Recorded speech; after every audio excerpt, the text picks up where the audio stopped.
ఏదన్నా పనుంటే సర్పంచ్ కాడ చూసుకుంటాం. ఆడైతే లేదనుకుంటే ఓ 2-3 మాటల మండల ఆఫీస్కు పోతాం. ఆడ సుత కాకుంటే ఆర్ది పోతానికి.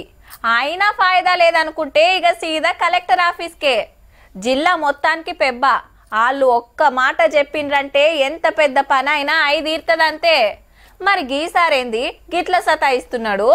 గీ కాక పేరు రాజయ్య. పెద్దపల్లి జిల్లా గోదావరి కనిలో అనాథాశ్రమం నడిపిస్తుండు.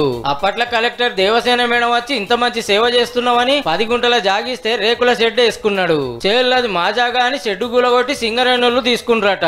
కలెక్టరే ఇచ్చినాక మళ్ళా గుంజుకునుడేందని హైకోర్టుకు పోతే కాకకు అనుకూలంగా తీర్పు వచ్చింది. గా తీర్పు కాగితాలు పట్టుకొని ఇప్పుడున్న కలెక్టర్ శ్రీహర్ష గారిని ఎన్ని మాటలు కలిసినా మస్తు సతాయిస్తుండని అనాథ పిల్లలతో కలిసి ప్రెస్ మీట్ పెట్టిండి. కలెక్టర్ చెప్పిన మాట నేను చెప్తున్నా. దానికి 10 లక్షల రూపాయలు ఇస్తేనే మీ ల్యాండ్ మీకు రిజిస్ట్రేషన్ అవుతుంది, లేకపోతే కాదు. లేదు అంటే కోర్టు ఇచ్చింది అంటున్నావు కదా, కోర్టు దగ్గర వెళ్ళి జడ్జి గారిని అడగండి, నా దగ్గరికి రావద్దు అన్నది. అగనట కలెక్టర్ గారు 10 లక్షల లంచం అడిగిండట. 10 లక్షలు ఎక్కడ ఇచ్చేయాలి? నా దగ్గర డబ్బులు లేవు, నాకు ఒక కిడ్నీ ఇస్తా, అమ్ముకొని తీసుకొని కలెక్టర్ గారు తీసుకోమంటారా? గంత పెద్ద ఆఫీసర్ లంచం కోసం తిప్పుతుండంటే నమ్మిక అనిపిస్తలేదు కాక.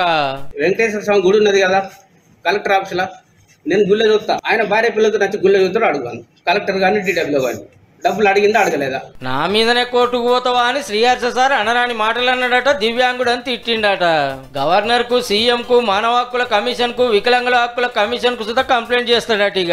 ఇక్కడ గోదావరి కల్లా ఎన్ని ఇల్లు ఉన్నాయి, మరి ఈ పెద్ద పెద్ద బిల్డింగ్లు కట్టుకొని కిరాయిలు నడిపిస్తారు, టెంట్ హౌజులు ఉన్నాయి, ఇవన్నీ ఉన్నాయి కదా. మరి ఇయానికి లేని చట్టం మాకే వచ్చింది ఈ అనాథ పిల్లల కొరకు. అనాథ పిల్లలకు ఆసరైతున్న రాజయ్య కాక మీద గంత కోపం ఎందుకు పెంచుకున్నావో గాని పూరల ముఖం చూస్తేనన్నా జాలి కలుగుతలేదా సారు?